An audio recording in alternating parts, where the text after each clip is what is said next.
Hi, everybody. We're up online now. Just 1 second. I'm just going to make sure that it's shared in the classroom in case someone's looking for us.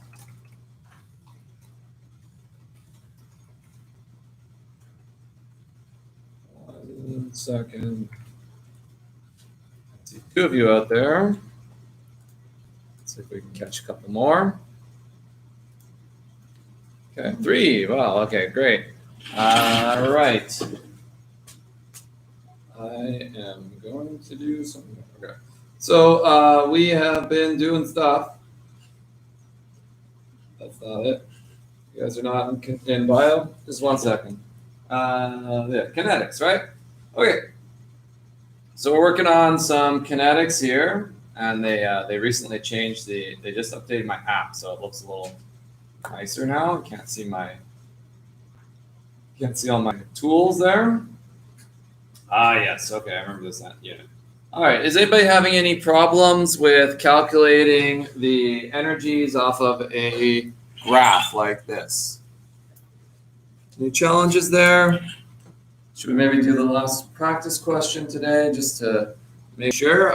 It is hopefully as straightforward as it seems. You just kind of read it off of the graph, and that's all there is to it. It's not. Well, it is part of rocket science. So it just depends on what chemical formula you do. Okay, there we go. So let's just do this last one. What is the activation energy of this diagram? All we're looking to do is to grab the values off of your graph, find the difference. So the activation energy will be the difference between the energy of the reactants and the energy of the transition state. So this little jump here, we can see is 150 whatever. They didn't give you any energy units, so we'll just call them 150 energy units. I'm assuming it's kilojoules, but and to calculate that, I did my calculation as activation energy is equal to the transition state, 250 minus 100. So I guess that's activation energy is equal to the transition state minus the reactant. What is the enthalpy change? Is that okay? Is that everybody okay with that one? Great. And then the enthalpy change will be the energy of the bottom of the system here. So it'll be this difference here.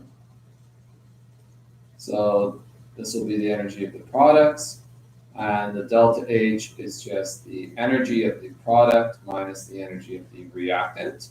And hopefully in this case, it's going to work out to be a negative number because we're going to have only 25 energy units minus 100. So we're going to get negative 75. And then this is a case where we want to write it out as a negative. Negative is important here. Negative here represents a loss of energy for your system, which means a gain of energy for your environment. So when we go to touch this chemical reaction, you should think about what you're feeling, and you would feel something cold or feel something hot. Yeah, hot. I will also be pausing even if there's not people in the room, so don't worry if I feel like I'm putting you on the spot. Yeah, it will feel hot because this difference, this is energy coming off. So when we touch this system, we should feel this loss of energy hitting our hands, and we should feel something warm. So any chemical reaction you've ever held that was warm to the touch, if that wasn't being like heated from an outside source, that would be an exothermic reaction.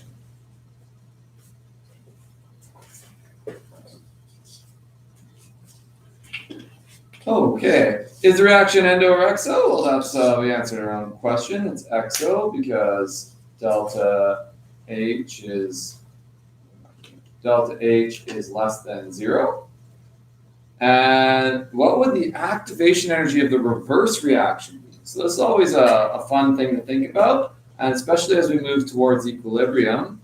In the case of equilibrium, we are going to be talking about reactions that can go both ways.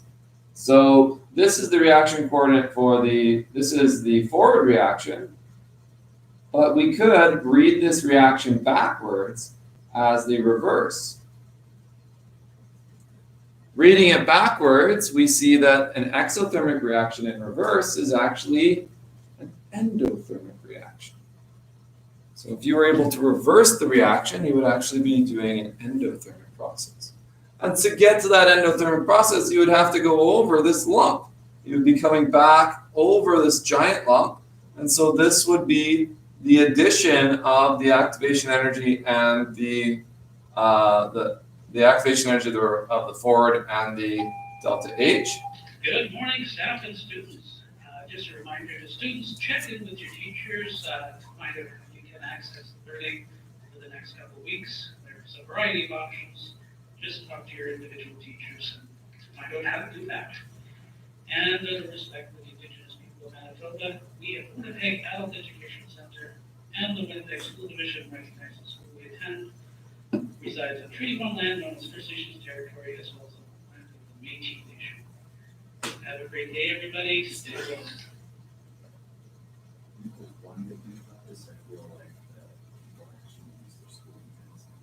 Yeah, I hope that people are finally using. I definitely have had more people on Google Classroom, it feels like. Students who were like, oh wait, what's Google Classroom? I'm like, well, you're gonna need it now. We might try Team, Microsoft Team. My wife is using that at her school, and it sounds pretty good. It's more like a living classroom a little bit more, where you can there's a chat you can drop stuff into, and you can so you can do a little bit more interaction. And hopefully I'll just drop a link, and if you want to join the Microsoft Team, it'll be easy enough to just kind of join up straight from the classroom. And then maybe you can get more collaboration, and we can even have they can do chats where we can actually have everybody in the little bubbles, and I can see you, you can see me, that kind of thing. And then it sometimes makes you feel like it's a little bit more two-way communication. It's how a lot of it actually went down on the first day of the shutdown and everything, because there's so many teams that started up on Microsoft Teams. So it does seem to be the popular one to use. Although if we stick with the themes of the Google, go to the Google Hangout, then that would also probably fill in the gaps that we're missing from our classroom. I wish our classroom was a little bit more dynamic, like the Google Classroom, it's more, it doesn't feel like you are, I don't think anybody's really aware of how to you can send comments, but it seems like a really one-way kind of comment, it kind of gets thrown out there, or it's not doesn't look like a chat. Not really. I used to use another classroom management software that had an actual chat function, which was really useful, I found. We haven't put that into classroom yet. What would the activation energy of the reverse reaction be? So in this case, we would be looking at the reaction going backwards. So we would be thinking about the activation energy being this whole energy. So that would be, there's a couple ways we could go about it. I never actually finished this calculation. Okay. It would be essentially coming from 25 all the way to 250. So that would be 250 minus 25. And so that would be 225. Yes, thank you. That's great. My brain is slowing down today, I think. Does every collision between reactant particles produce a reaction? Here, I see a no out there. Anybody in the chat have anything to say? If you send me something in the chat, I'll know if you're there, and I can mark you present. Or stay as silent observers, that's fine. It's also why I like maybe a chat where I can see people, so I can know that they're not just logging on and taking naps. Okay, so to be fair, yesterday I had someone just taking a nap in my class, so that's okay. Does every collision between reactant products? No, this is not true. There are two conditions required. You need correct orientation and correct energy. So reactions require, oh, that's really cool. You can't see it all, like all the nonsense that's going on back here. Notice there's like no like little boxes and stuff. Okay. Must fulfill 2 conditions. Correct orientation and sufficient energy.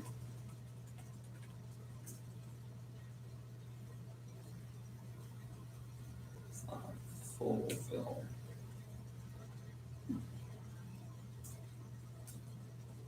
For a collision to be successful.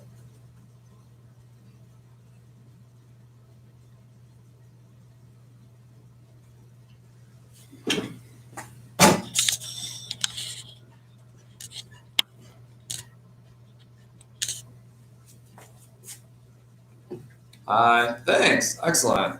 Good to see you. I appreciate the check-in. I can mark you present now. If that's something you're concerned about.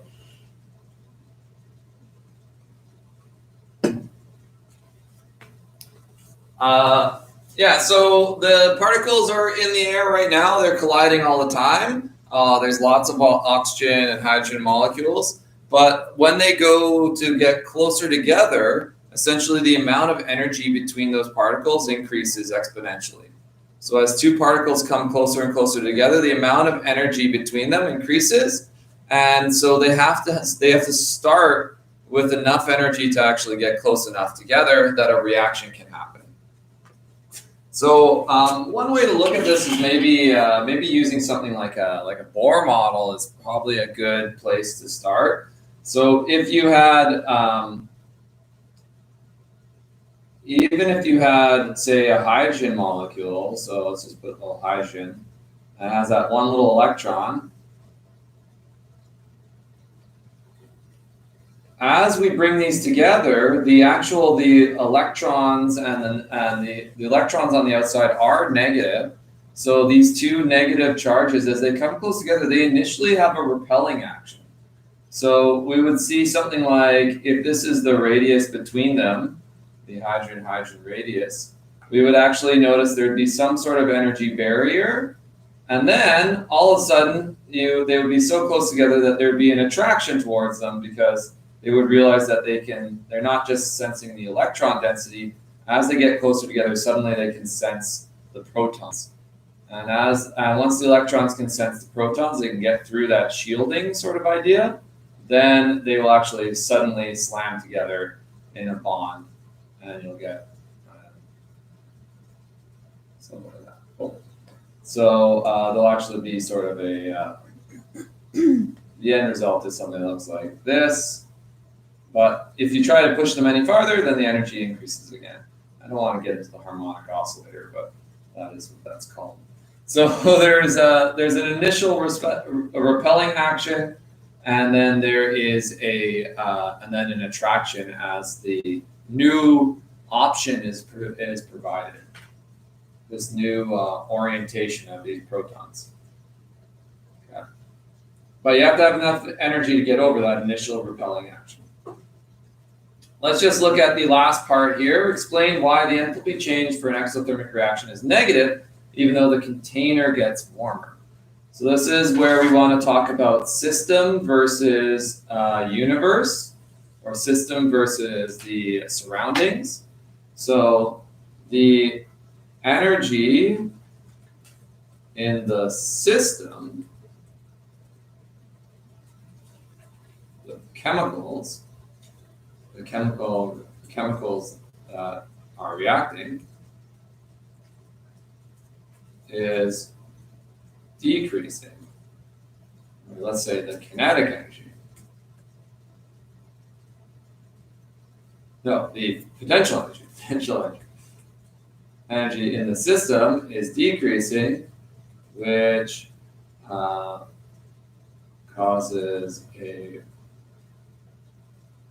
which is accomplished by releasing kinetic energy into the surroundings.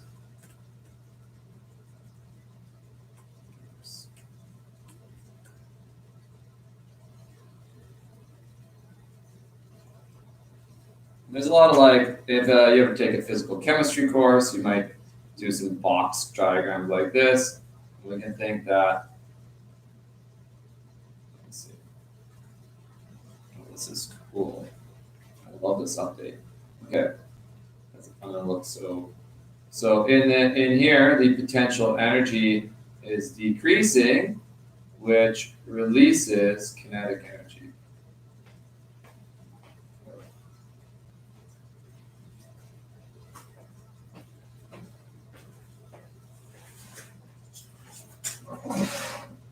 Maybe I just need one box.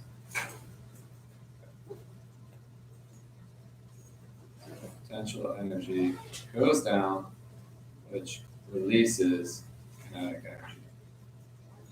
So for the universe that surrounds it,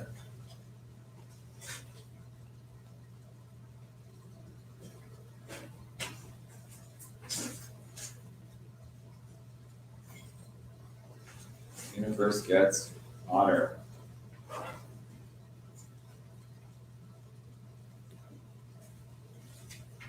The universe just gained energy.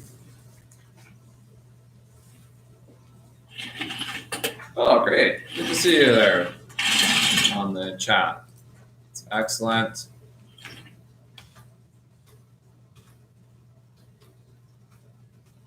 Anybody else out there? If they can just drop your name in the chat, then I can mark you as present. Convince people that we need to invest more money into online programming, getting such great attendance. There's 5 of you out there. Oh, no, that's 4. There was 5 of you.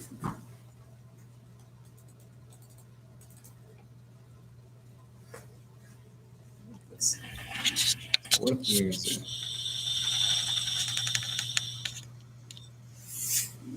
It's a little better.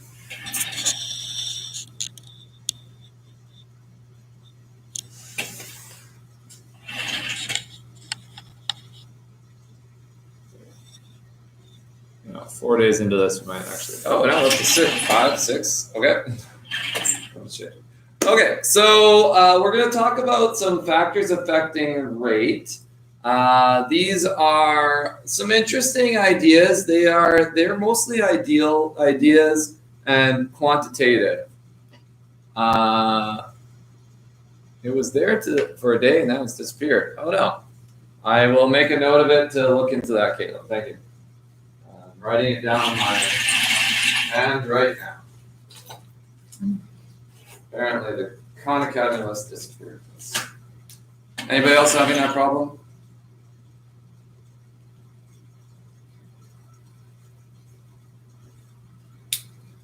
I'll check into it. Let me know tomorrow if it went up or down, and I will see if I can do that. Okay, so this next section is a bunch of qualitative factors that you might consider if you're a chemist. As you go through chemistry, I would say that you'll generally kind of discover even more reasons why these are more reasons that chemical reactions occur faster or slower. You'll also discover why some of these are sort of simplified, but it is a requirement of this unit. So for example, the nature of reactants is incredibly important in terms of chemical reaction. And this can involve a lot of different factors, but particularly the weaker the bonds to be broken, the faster the reaction will occur. It's a very general sort of statement, and it's a tricky one to work with because figuring out which bonds are stronger is not always straightforward either. So I'm going to just get some bond strengths here.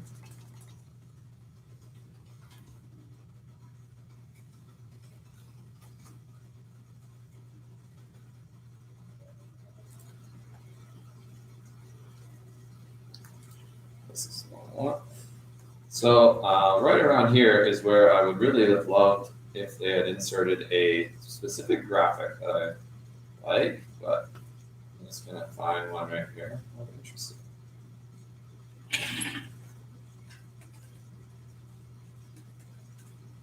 Opposed to writing this out again.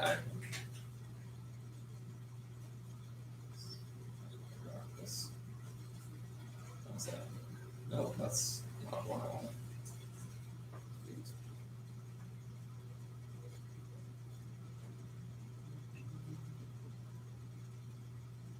Yeah, that'll probably be okay. This is the one I was.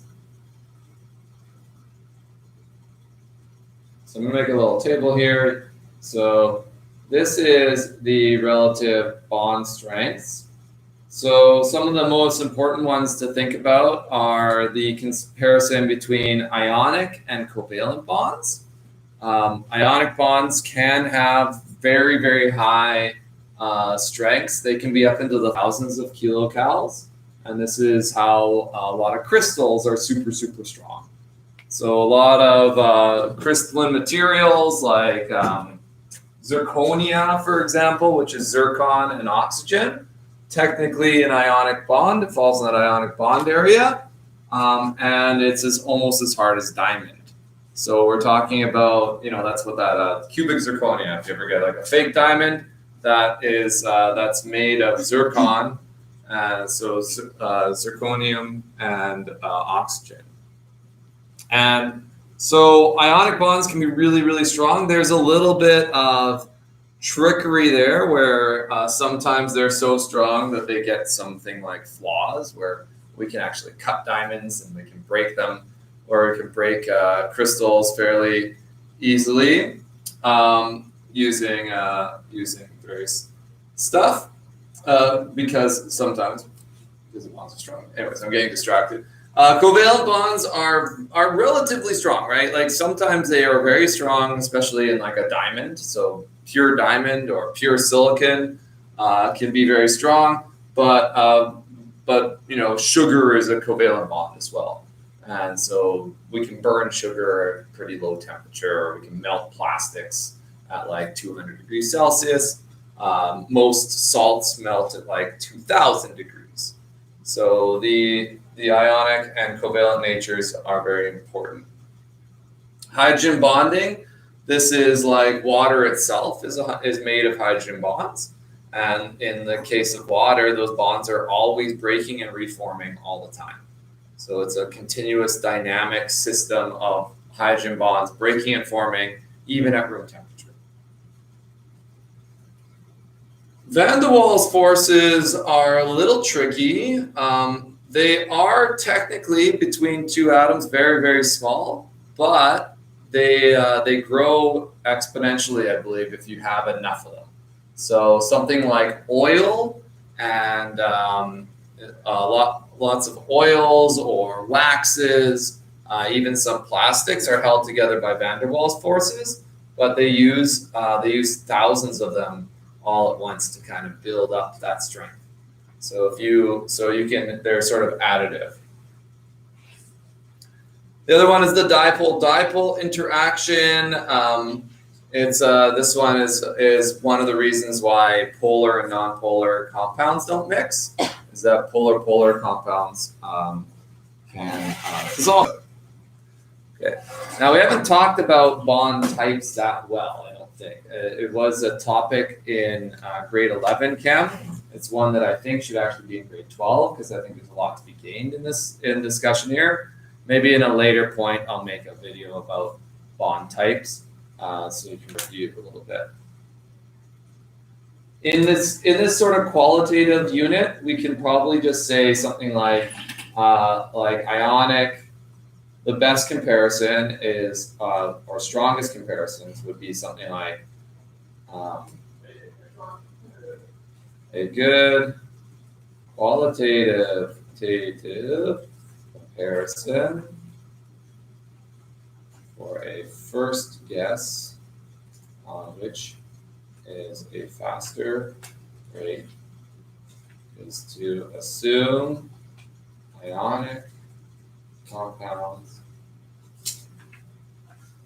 react slower or require more energy than covalent reactants.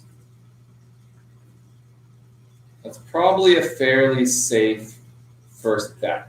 If you're just talking about reactions in the solid phase, those are probably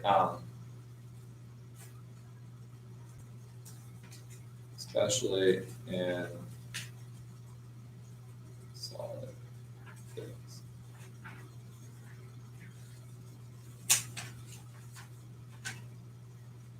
Or in pure phases.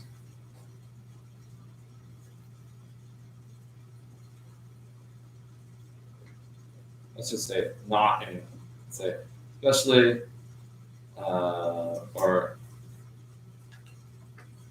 not in aqueous.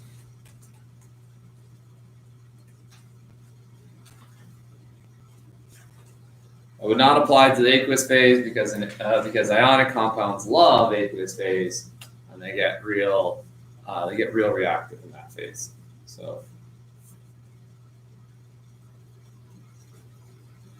I want to say solid. Then I was like, well, maybe a liquid. Maybe a liquid salt. It'd be really hard to compare liquid salts versus liquid oil and see which one's more reactive because the temperatures would be so different. If you need a quick reminder, just think about, we can always use an example to kind of remind yourself which one's stronger. So remember that most salts, which are ionic, melt above 300 degrees.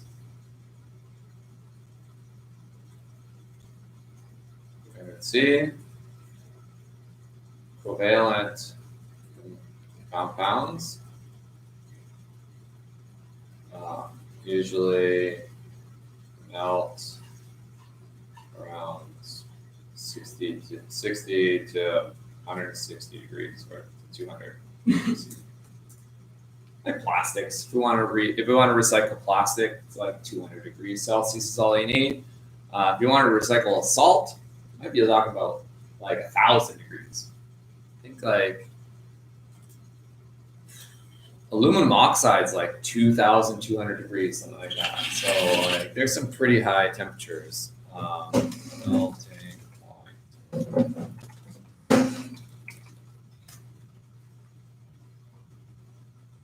Sorry. So sodium chloride is 801 degrees. I thought it was higher.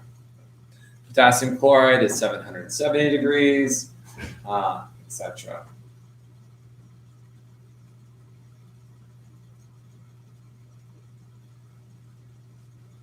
With some of the logic that we figured out in our first unit, you can even predict strength between different ionic compounds. We could use the arguments of atomic size, for example, to talk about how to explain why sodium chloride is 801 degrees Celsius, but potassium chloride is 700 degrees. So, or 770. So if we compare those two salts, we would notice that sodium would be much smaller than potassium, and that smallness would decrease the distance between the two ions, and so that decreased distance between the two ions would imply higher bond strength. So smaller ions have an even higher bond strength. That's why lead ion compounds are useful because they melt really low temperatures. When we were making a lot of glass in the lab, we would actually take lead and we would add it into our glass mixture. And we could take something that had like, if you ever add sodium to your glass, it really brings up the melting point. So by adding a little bit of lead to it, you could actually bring the melting point down quite a bit. So I think lead oxide melts at like 400 degrees or so, compared to sodium oxide, which I believe sodium oxide is pretty crazy. I think that's the one I was in my mind. Let's see, sodium oxide. All the things I had to memorize at one point in my life. 1,100 degrees, yeah. So sodium oxide, very small, very high melting point. It even work out. Why is calcium oxide 2,500 degrees? You could didn't realize that calcium has 2+ charge, so you get an even higher boost from the difference in charge. Oh, so much fun we could have there. Maybe I'll consider that for next semester. Okay, so here's an example. There's a couple of these examples we kind of worked through here. So in this example, we have a tricky example here. They chose to use the aqueous phase, which really throws everything off. And I don't like this chemical reaction anymore. What did they say here? The weaker bonds to be broken, the faster the reaction. See, this is where every year I get to this part and I go, ooh, I do not like this example at all. Let me think about this.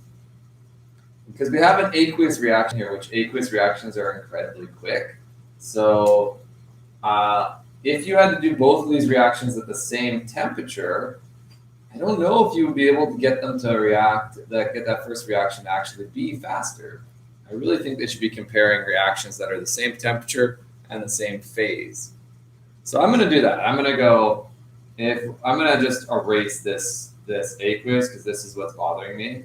And you'll see why later because we're going to do something like this. What if we did it in the gas phase? Can we do this in the gas? Yeah, what if we make it the gas phase? And at least the phases are the same. No, but then the temperature can't be the same. Okay, let's go solve it. Okay, we're going to do it at the same temperature. Same temperature.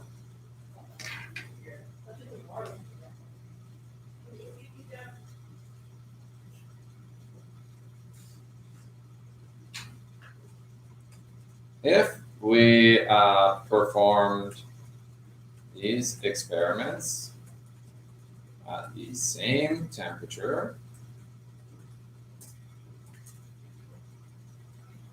the covalent bonds would break much quicker because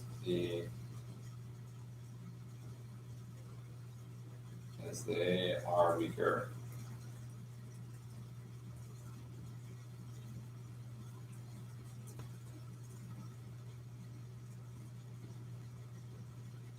Another note to myself to replace this example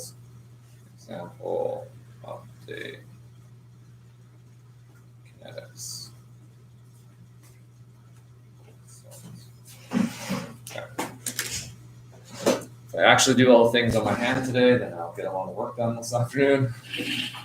So in this case, the only way we can do these experiments we want to try to think about if we think about pure phases and we tried to compare these two, well, for starters, if you could probably mix these two salts and nothing would happen at all until you got to probably a couple hundred degrees before this reaction would actually occur. Hydrogen gas and iodine, hydrogen is relatively reactive, so I imagine that if you got them to a few hundred degrees, you would get some real reaction there.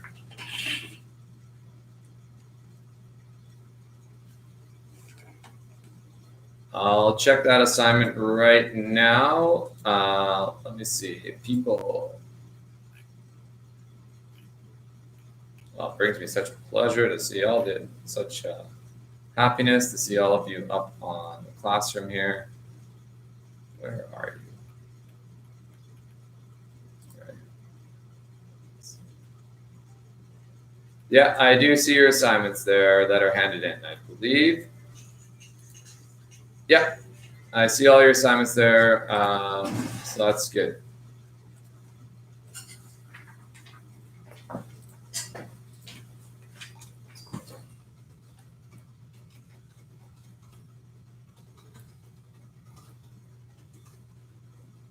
Okay.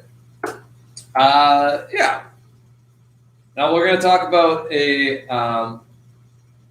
now, if we're talking about chemical reactions where you have similar bonds, but there are more bonds to be broken, then the reaction will slow down yet again, or it will have another slowdown. So each bond essentially gets broken in a single step. The more steps you have, the slower the reaction. So we can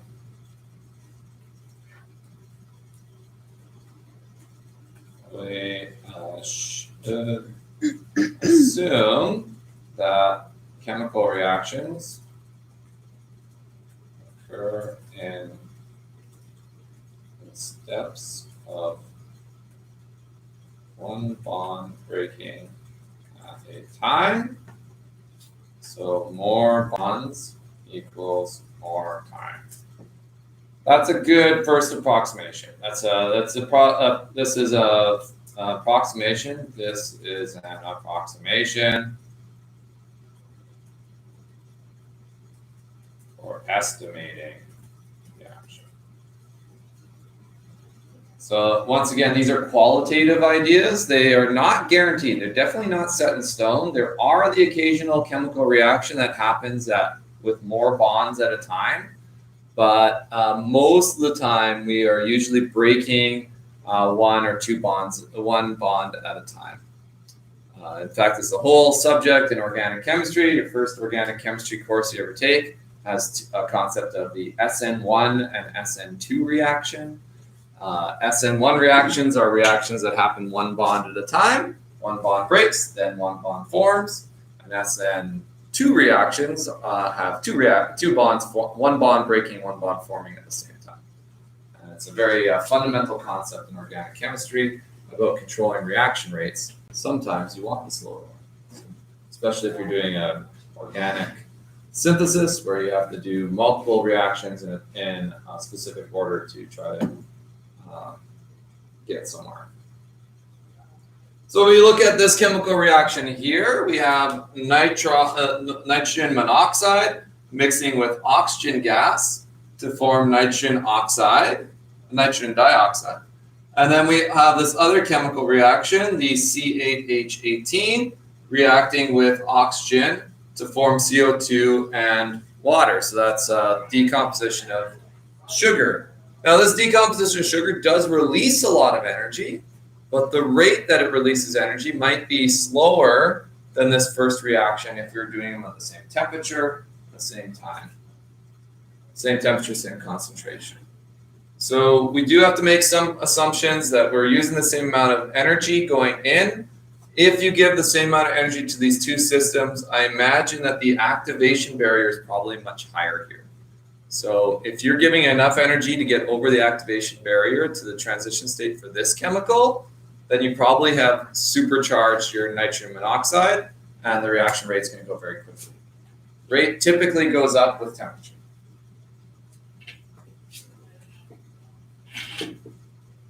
So in the second reaction, we need to break many more bonds. So if both reactions, or let's just say, so it likely has a high activation energy.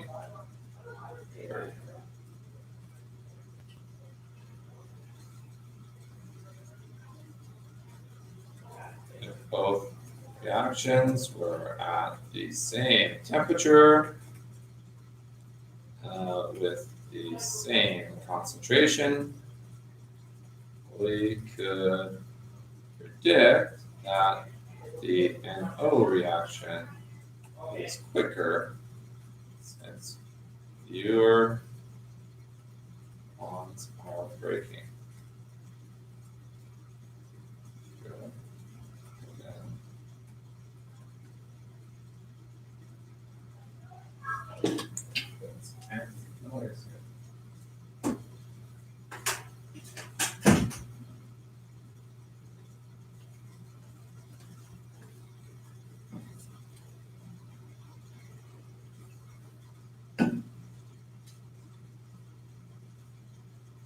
Now, if you compared something like NO to the melting of a wax, for example, I can melt wax with my fingertips. I can just, rub my fingertips together or rub some wax, and I can melt it and move it around. I can break those van der Waals forces in the wax very easily. They're very low energy, But rubbing my hands together right now, even though there's probably a little bit of nitrogen monoxide in the room, it's probably not enough energy to make that reaction to happen.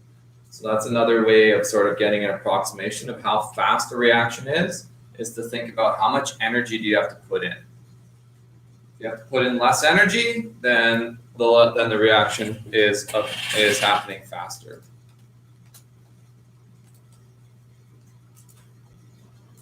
We could always tie way back to the to this graphic here of looking at the number of reacting species, the kinetic energy graph. Kinetic energy and percent graph. So remember that there's an activation energy barrier here. So for chemicals that have a stronger bond, like this one, we can almost think that those chemicals kind of are, or they essentially have this chemical reaction here has a higher energy barrier. So maybe this is this one, this is that one. So for the two groups of particles in the same room, there are less particles that can react. Less reacting particles, slower reaction. How do I feel about that one? It would be awesome if you could tie it up to that. I mean, we did teach that graph 3 times already, so it's nice. Like, it's a very difficult graph to grasp your head around, but if you can get into it, it's good. It explains a lot. How am I doing for time? I got lots of time. What? These casts go lots. You know, once you start actually timing things out, you realize, like, oh man, I can talk about lots of things. If the reactions have similar bonds and similar numbers of bonds, then the state of the reactants is important.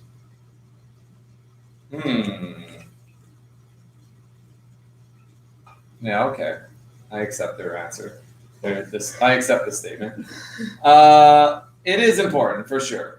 So this is going to be a couple of different factors are going to be going on here. So having a similar bond type but different state implies a difference in kinetic energy. Example, gaseous hydrogen compared to liquid oxygen implies the hydrogen has more kinetic energy.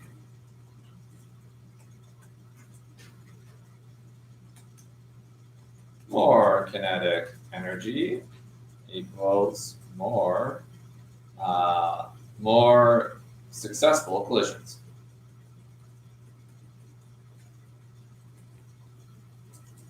Equals faster chemical rate.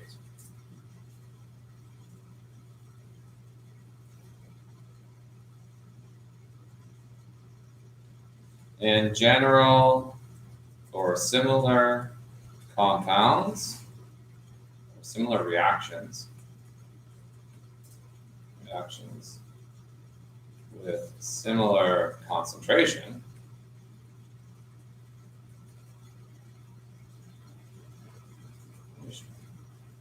reactions in higher energy phases react faster. So probably something like plasma, gas, liquid. I know my phases. Solid, Bose-Einstein, condensate. I don't know.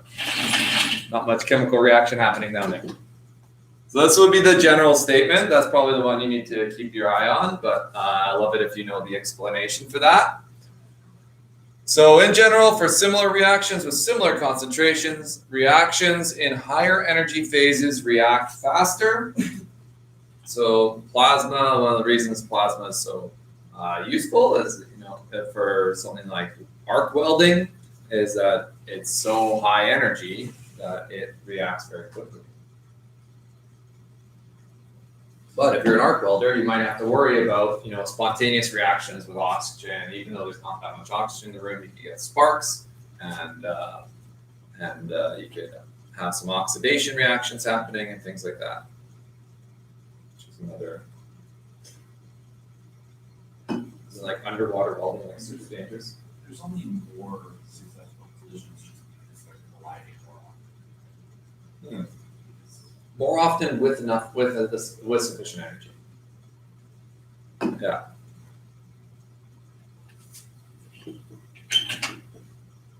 That's not a bad point. If this is where it'd be interesting if you could keep the temperatures the same but they were different phases and they had the same concentration, then yeah, it would be only because of then you're isolating for that number of reactions or number.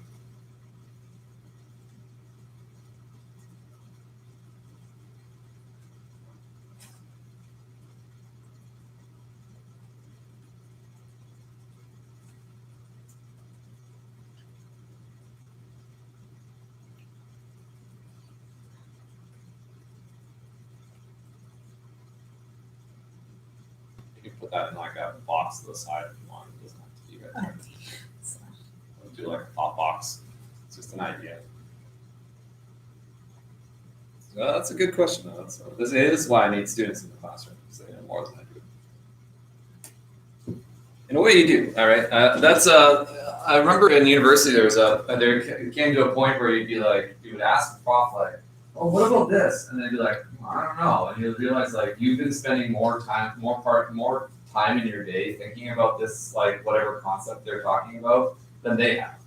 Right? They kind of review their notes before they walk in the room and they start talking about it. But you've been meanwhile spending 24 hours studying it, and you come in and you're like, "Okay, so what I don't get is like," and they start talking and they're like, "What are you talking about?" Or they're like, "Oh yeah, I guess that's true," and so. There is a point during a course where you should become more of a master than your teacher on a very narrow subject, right? And that always is important to the classroom dynamic as well. Keeping the classroom going that's why they say there's no dumb questions. It's like they aren't. They usually any question just reveals more about the subject. Terry, yeah, if you get nice. Start buttering that. Seems like there's some tape in there. Okay, so according to collision theory, the rate of a reaction is determined by the frequency of a number of successful or efficient collisions. So an effective or successful collision is a collision with the reactive particles with enough energy and correct orientation. Thank you. So, at any given temperature, there is a fixed number of particles that possess enough energy to produce the effective collision. That is the activation energy. So from this statement here, we can say that if you have similar chemical nature, but now in different temperatures. This is where I still usually end up repeating myself from the last one because I interpreted the last one as also being related to temperature, which it was, but not as directly. Then where you get more reactions. So let's just say this. I got to put it to words and stop talking. Okay. Similar reactions at different temperatures will have different rates. Higher temperature equals faster. That's all they're really getting at. Sure can make enough.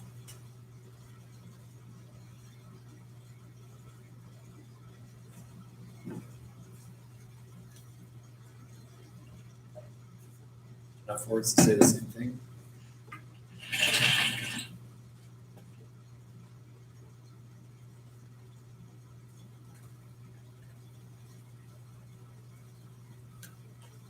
next page? Is that just the same?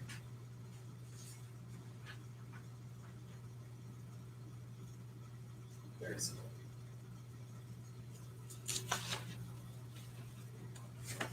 Oh, yeah, that makes sense. Right with that? Okay, everybody good?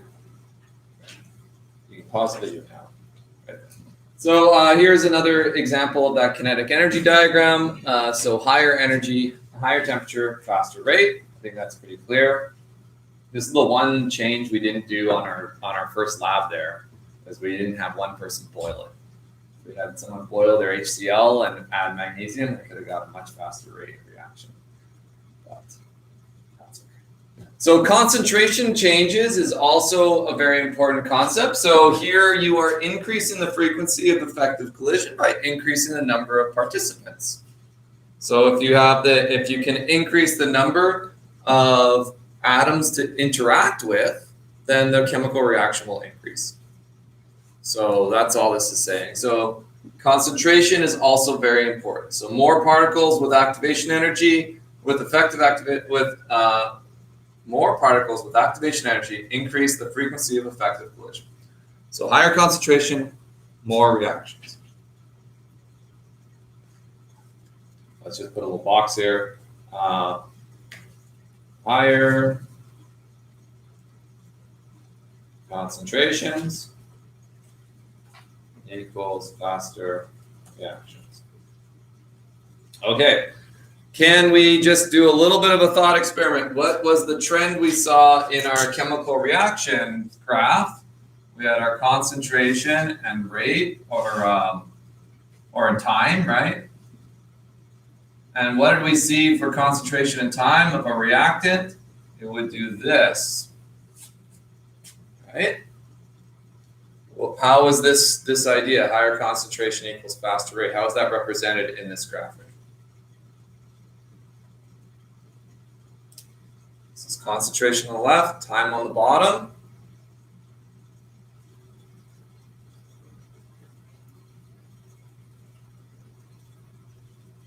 Hope you said slow. Did you say slow? Yeah. So if we took our slope, which is the rate of the tangents, we would notice that the slope is slowing, just like we said. So higher concentration, higher slope, lower concentration, lower slope. Higher concentration, faster reaction. Great. So as a chemical reaction proceeds, you're using up the partners. This is like a high school dance or a grade school dance. Let's do grade school dance. You got the two groups of kids. They sort of go to both sides of the gym, and then very slowly, maybe by the end of the night, but they start to they partner up, or they form little groups of dance groups or whatever. And at the very end of the night, there's usually a couple kids that are running around trying to find somebody to dance with or whatever. That would be or just trying to get out of there, which would be me. Just trying to leave. So as time goes by, they lose partners and they lose the chance to find another reacting particle. So then it becomes the rate of joining is slower, because there's less of them. You're just thinking flashbacks. I know. I just realized all of the misery I just brought myself by bringing my mind back to that time. Okay, I'm just thinking about middle school for the rest of the day. The other option is a catalyst. This is a chemical that can be used to decrease the energy requirement of a chemical reaction. So like the lead and glass example. yeah. So lead works as a flux in that case, so it's much easier to make glass at a lower temperature. So you're still making the same kind of glass in a way, but the energy requirement's lower. So if we compared the two rates of reaction at the same temperature, we would be getting much more glass at the lower temperature than we would with the other one. So a catalyst is a substance that speeds up a chemical reaction. Now, the lead does get used up, so it's not quite a perfect catalyst. But it lowers catalysts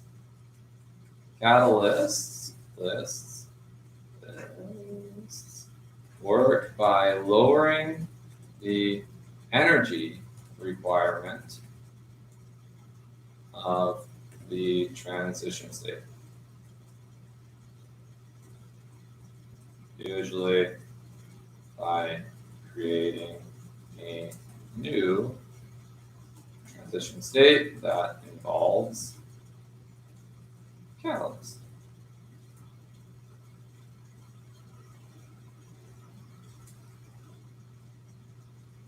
Or energy requirements allow the for more successful collisions.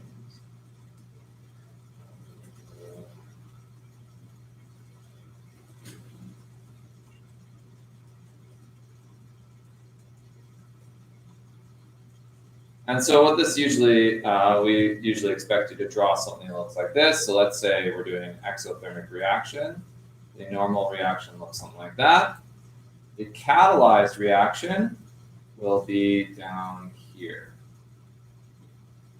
So this is going to be our energy of our transition state catalyzed.